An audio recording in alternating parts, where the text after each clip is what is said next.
Saludos oyentes de radio, gracias por escucharnos en la tarde-noche de este jueves 31 de marzo del año 22.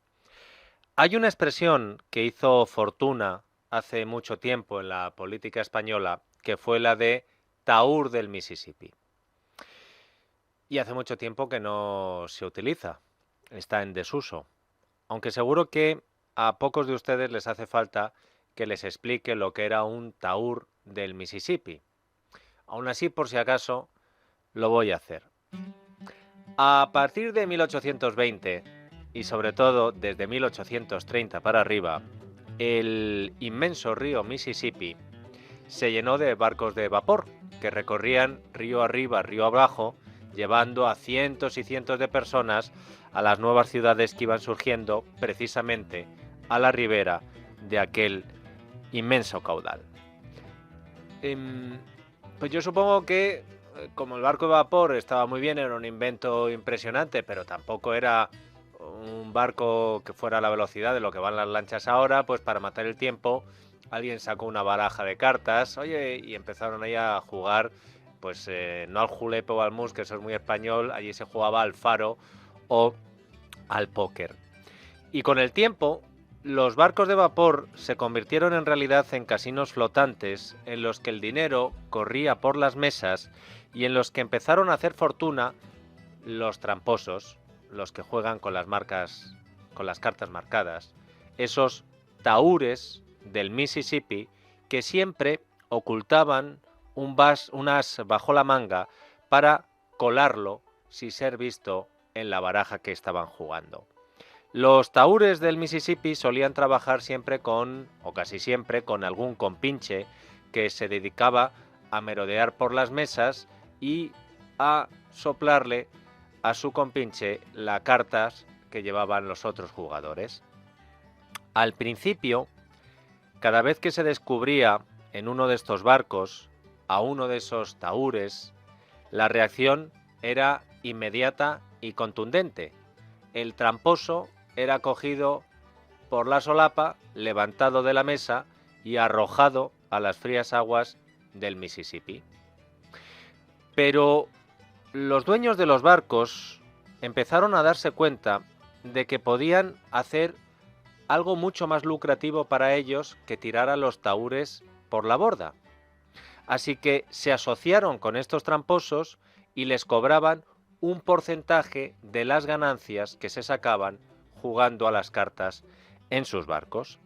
La situación cambió tan radicalmente que a partir de entonces, si alguien descubría a un tahur haciendo trampas y lo denunciaba, el que iba al agua era él. Nosotros tenemos un dilema encima de la mesa.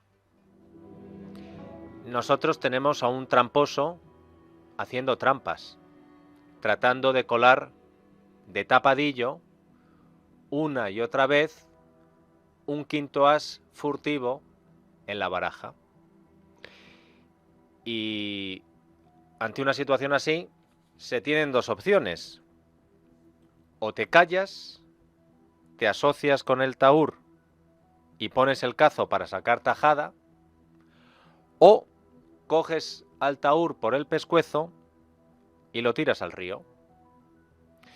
Puede que la primera de las dos opciones que les he dicho sea la más lucrativa, también para un medio de comunicación, pero sin duda la segunda es mucho más divertida.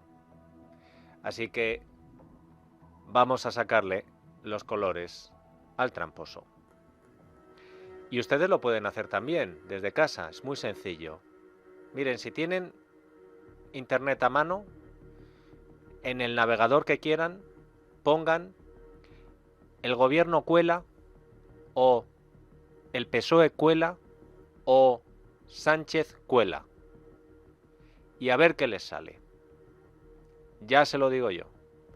Se van a encontrar una cantidad interminable de titulares de la prensa con todas las veces en las que el mismo tahur, con distintos nombres, ha tratado de colárnosla. Marzo de 2020. Titular: Sánchez cuela Iglesias en el CNI usando el decreto contra el virus. Septiembre de 2020, titular: el Gobierno cuela un puñado de exenciones fiscales a la UEFA en el decreto del teletrabajo. Octubre de 2020, titular: el Gobierno cuela la mutilación del Tribunal Administrativo de Deportes en la nueva ley antidopaje. Junio de 2021, titular: el Gobierno cuela en la ley antifraude una subida de impuestos en sucesiones, patrimonio, ITP. Diciembre de 2021, titular: el Gobierno cuela en una ley de consumo la regulación del trabajo temporal en los puertos. Febrero de 2022, titular: el Gobierno cuela la prórroga de la mascarilla en exteriores camuflada en una votación sobre pensiones. Ayer, titular: el PSOE cuela una reforma para ascender a Dolores Delgado y garantizarle la máxima categoría cuando deje la Fiscalía General. Ayer, titular: el Gobierno cuela en el decreto de ayudas a la sequía la ampliación de los ERTE para las agencias de viaje. Ayer, el Gobierno cuela en el plan de choque la regularización de los suelos contaminados por radiactividad. ¿Verdad que, escuchados todos juntos, impresiona mucho más? Uno a uno el titular, y además empezando desde marzo de 2020, pues parece que como que impresionan menos, ¿no? Se disuelven en el tiempo, se pierden como lágrimas, ¿no? En la lluvia, que decía el clásico. Prueben para que vean que no estoy exagerando yo. Pongan el Gobierno cuela, Sánchez cuela, el PSOE cuela y les sale toda esta ristra que les he leído. Hasta ahora, nuestro Taur del Mississippi había conseguido salirse con la suya en el Parlamento gracias a sus compinches. El Gobierno cuela, pero también otros dejan que se la cuelen. Pero Pedro Sánchez no es un Taur cualquiera. Y siempre busca el más difícil todavía. Y es que Pedro Sánchez ha sido capaz de hacerle trampas hasta a sus propios compinches. Y esto le ha supuesto hoy un problema.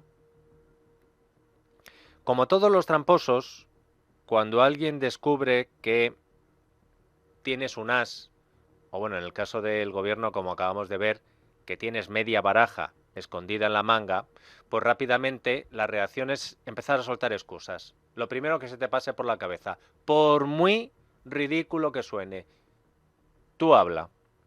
Por ejemplo, colar en una enmienda a tu propia ley concursal una reforma para blindar el retiro de Dolores Delgado cuando deje de ser fiscal general del Estado, eso no es hacer trampa, eso es una técnica parlamentaria.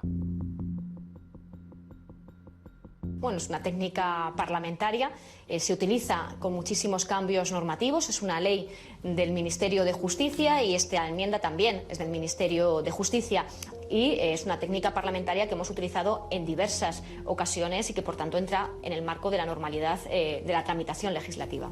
Desde que Diego Armando Maradona, para justificar el gol que metió con la mano Inglaterra en el Mundial del 86, dijo que había sido la mano de Dios, no habíamos tenido una justificación tan brillante como la de nuestra portavoz del Gobierno, Isabel Rodríguez, esta mañana en Televisión Española. Técnica parlamentaria. La ministra de Justicia, Pilar Llop, le ha echado todavía más descaro y ha calificado la trampa como regeneración democrática. En este caso a los que les critican por haberla metido de tapadillo, dicen en la ley concursal, en la enmienda presentada en el Congreso, ¿qué les tiene que decir? Bueno, esta necesaria reforma de regeneración democrática se ha introducido en la norma que está más avanzada en la Comisión de Justicia, porque tenemos un compromiso con el grupo Greco que nos está haciendo una observación permanente de los avances que hacemos en España para dotar de mayor independencia al sistema judicial, dentro del cual está la Fiscalía General del Estado. El grupo Greco que citaba la ministra de Justicia es el grupo de Estados contra la Corrupción y es a lo que se agarraba hoy Pilar Llop para justificar la trampa del gobierno de ayer favoreciendo a Dolores Delgado. Escuchen por favor porque hay más explicaciones de la ministra de Justicia. Esto era una medida necesaria para que quien sea fiscal del Estado, sea la señora Delgado o cualquier otro fiscal que se pueda nombrar, quien sea fiscal del Estado pueda decidir libremente y con autonomía cuando tenga ese cargo y no tenga que estar pensando dónde tiene que volver una vez que haya terminado su mandato. Esto garantiza, por lo tanto, la libertad en la toma de decisiones en cuestiones tan complejas como las que se llevan a cabo en la Fiscalía General y garantiza, por lo tanto, insisto, su independencia y su autonomía a la hora de tomar ese tipo de decisiones. Así que el gobierno dice que gracias a haber colado ayer de tapadillo en una enmienda a su propia ley concursal un retiro dorado para Dolores Delgado, garantiza la libertad en la toma de decisiones de la fiscal general y su independencia y autonomía. Meter en la misma frase Dolores Delgado, fiscal general, independencia, autonomía y libertad en la toma de decisiones. De verdad que me río por no llorar.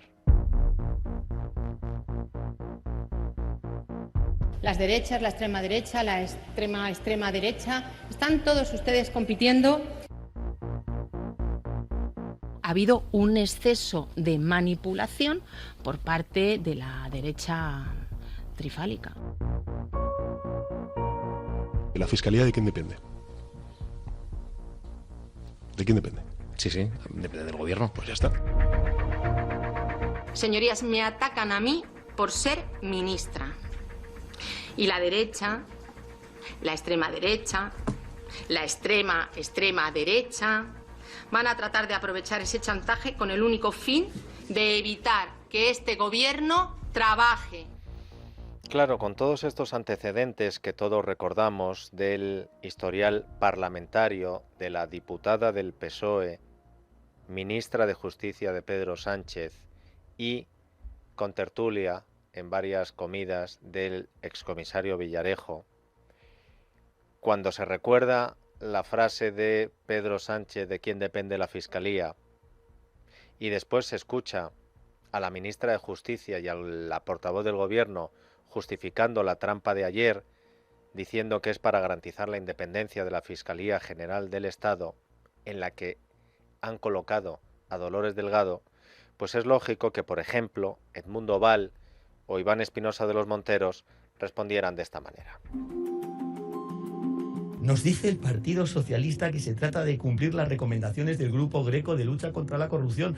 Pero, hombre, que no somos tontos. Pero si precisamente el gobierno no ha cumplido las 19 recomendaciones que el Grupo Greco ha hecho precisamente para luchar contra la corrupción, por ejemplo, una de ellas, que los jueces elijan el Consejo General del Poder Judicial, por ejemplo. Y ahora dice que para garantizar la mayor independencia en la actuación del fiscal general del Estado, insisto, diputada del Partido Socialista, ministra de Justicia antes que fiscal general del Estado, lo que hay que hacer es garantizarle un retiro, en fin, con toda pompa, subiéndole varias categorías dentro de la carrera fiscal. Por favor, es indignante, es absolutamente inadmisible y desde luego es un acto pues de total y absoluta arbitrariedad. De cómo este gobierno lo único que está no es en proteger a los españoles, sino en proteger a los socialistas para su inminente salida al gobierno que se avecina ya muy pronto. Y el Partido Popular, además de Vox y Ciudadanos, también ha criticado la maniobra para garantizar un retiro dorado a Dolores Delgado, pero esta vez no han sido solo los del trifálico, que diría la actual fiscal general del Estado, los que han puesto el grito en el cielo. Hasta los suyos, de la izquierda, no daban crédito. Escuchen, sino a Pablo Echenique, a Errejón y a Rufián. Nosotros no estábamos informados de esa enmienda, nosotros no la vamos a apoyar y además nos ha sorprendido que haya salido la ministra de Justicia defendiendo sin fisuras este movimiento que como mínimo es un poco extraño. Se presenta a una ley que no tiene nada que ver, que es la ley concursal. Nos ha sorprendido bastante.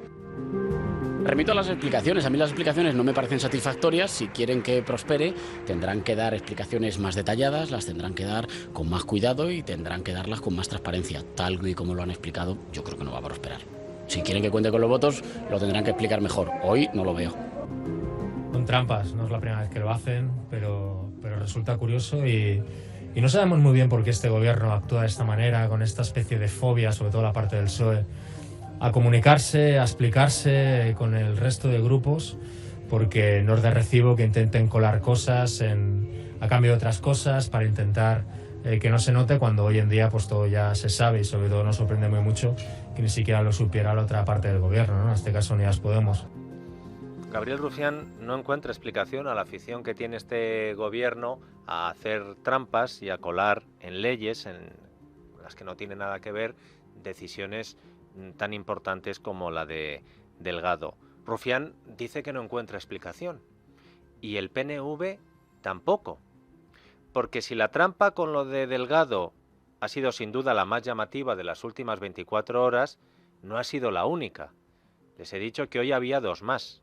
Les leía antes, por ejemplo, un titular sobre cómo el gobierno ha colado en el decreto de ayudas a la sequía la ampliación de los ERTE para las agencias de viajes. ¿Qué tendrá que ver? Pues esta trampa ha escandalizado al PNV. ¿Escuchan cómo se refería a ella también esta mañana el diputado del PNV, Joseba Aguirrechea? Ya son muchas veces. Porque parece que, por una parte, se quiere evitar los trámites que le corresponderían y, por otra, esconder bajo el manto de un decreto de medidas urgentes otras medidas de otra índole. Y nos preguntamos, ¿por qué lo hacen? ¿Por qué hacen siempre esto? De repente meter en un decreto sobre la sequía medidas de otra índole y, además, ni nombrarlas y como si estuvieran escondiéndolas. Es que no lo entendemos. Tampoco lo entiende el PNV, tampoco lo entiende Rufián y se preguntan, ¿pero por qué lo hacen? ¿Pero por qué este vicio? ¿Por las trampas del sanchismo? Porque esto ya es puro vicio. Porque no es la excepción, es la regla. Las trampas son el modus operandi del sanchismo. Y eso que como son tantas son las que hacen, no se les descubren todas. Descubrimos algunas, las más llamativas quizás, pero hay que estar muy atento y ser muy hábil para descubrir algunas de las otras trampas que hacen. Hoy, por ejemplo, el que ha descubierto otra trampa del gobierno ha sido un periodista de Voz Populi llamado Marcos Sierra, que titulaba así su noticia: Sánchez revende como nuevo un proyecto de ciberseguridad con 3 años de antigüedad. Y nosotros, desde nuestro programa, hemos ido a comprobar lo que publica este periodista de Voz Populi, y esto es lo que hemos descubierto. El pasado lunes, Pedro Sánchez anunció su plan de choque para frenar la subida de precios y paliar las consecuencias de la invasión de Ucrania. Lo recuerdan, ¿verdad? Que fue antes al acto organizado por Mackenzie y compañía, con algunos del IBEX, cada vez menos, y con todos o casi todos sus ministros, ¿verdad? El lunes, antes del Consejo de Ministros y antes de la comparecencia en el Congreso del miércoles. Y Sánchez anunció un plan que dijo 16.000 millones, bueno sí, 10.000 eran otros créditos ICO, de los que todavía quedan 30 y pico mil euros por gastar de los créditos ICO del COVID. Así que quitando lo de los créditos, nos dijeron 6.000 millones. Pero es que dentro de esos 6.000 millones, 1.000 millones eran de un plan de ciberseguridad. ¿Qué dirán ustedes? Pero ¿y esto qué tenía que ver con lo de la luz, la gasolina y tal? Bueno, como era con Rusia, olvídense. Venga, vale, lo compramos. Dentro de los 6.000 millones. Así lo dijo Sánchez el lunes. Vamos a aprobar un nuevo plan de ciberseguridad a escala nacional dotado con un presupuesto de más de 1.000 millones de euros. Pues dicho y hecho. Un día después de ese lunes, del lunes de esta semana, el martes, es decir, antes de ayer, 29 de marzo, el Consejo de Ministros aprobó el Plan Nacional de Ciberseguridad dentro del Plan Nacional de Respuesta a la invasión de Ucrania. Y textualmente, en ese plan, Moncloa destaca entre las principales actuaciones, abro comillas, la creación de la Plataforma Nacional de Notificación y Seguimiento de Ciberincidentes y de amenazas que permitan intercambiar información en tiempo real entre organismos públicos y privados. Cierro comillas. Quédense, por favor, con lo de la creación de la Plataforma Nacional de Notificación y Seguimiento de Ciberincidentes, porque dicho así suena a nuevo, ¿verdad? Pero resulta que el 26 de enero de 2021 el Gobierno aprobó un Real Decreto, otro más, cuyo artículo 11 decía que el Centro Criptológico Nacional, en colaboración con el Centro de Respuesta a Incidentes de Seguridad y el Mando Conjunto del Ciberespacio, pondrá a disposición de todos los actores involucrados la Plataforma Nacional de Notificación y Seguimiento de Ciberincidentes. Enero de 2021. Pero es que hay más. Pero es que en septiembre de 2018, a los 3 meses de llegar Sánchez a la Moncloa, su gobierno ya aprobó otro Real Decreto en el que se decía que las autoridades competentes y los equipos de respuesta ante emergencias informáticas utilizarán, efectivamente, amigo oyente, una plataforma común para facilitar y automatizar los procesos de notificación, comunicación e información sobre incidentes. Otra vez la famosa plataforma de la que, por cierto, Calviño nos hablaba ya de ella hace 4 años. Esta directiva pretende mejorar la eficacia en la lucha contra los delitos que involucran a las redes y sistemas de información. Esta mayor eficacia se obtendrá de una mejora de los sistemas de coordinación y gestión de los incidentes. ¿Entienden lo de Sánchez revende, que decía hoy el titular de Voz Populi? Revende. Oye, pero no una vez. La revende por tercera vez, del 18 al 21, al pasado lunes, al martes.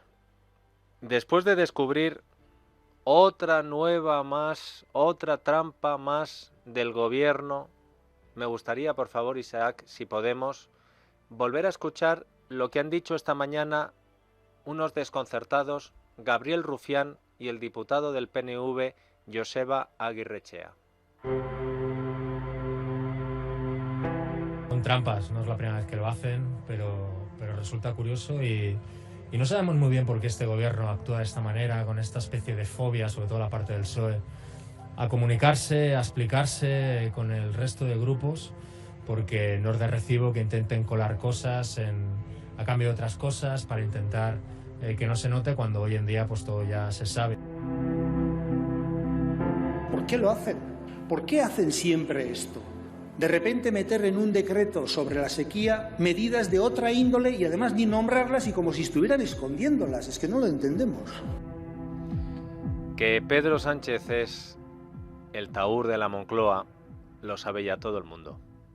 Lo que parece que no se dan cuenta ni Esquerra, ni el PNV, ni Errejón, ni Podemos, es que por mucho que disimulen ahora, todo el mundo sabe que ellos son los compinches de ese tramposo. Y es probable que les toque también saltar por la borda con él.